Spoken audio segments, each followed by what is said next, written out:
In the past 2 years, we have seen some quite nasty pile-ons aimed at Scott Morrison. It's almost as if he was responsible for everything that happens in this country.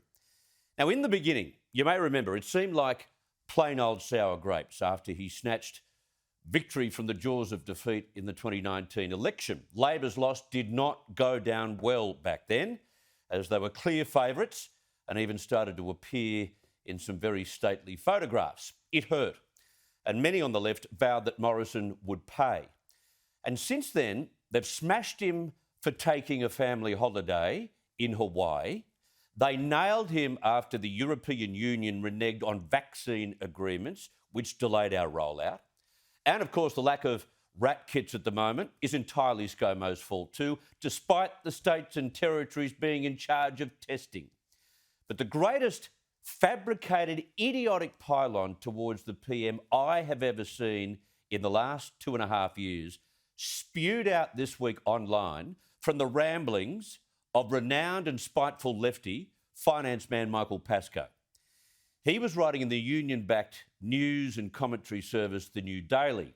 This is quite extraordinary, and it's one hell of a conspiracy too.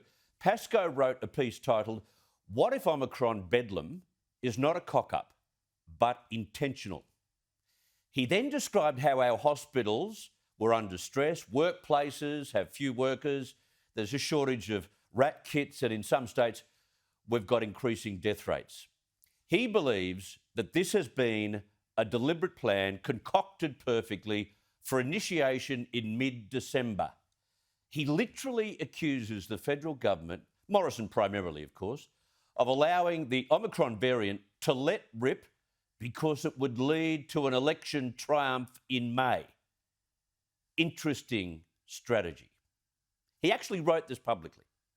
He actually believes it because he said, given the choice between a conspiracy and a stuff-up, it's likely to have been a stuff-up, but there is the possibility of both being the case. He's serious.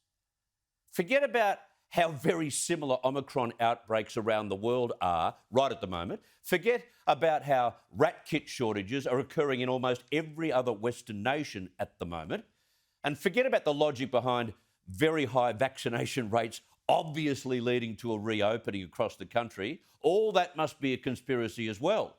And let's not forget, it was the independent group of scientists at the Doherty Institute who modelled our reopening for when 80% of Australians had been double vaccinated. Most didn't reopen properly until we were at 85 to 90.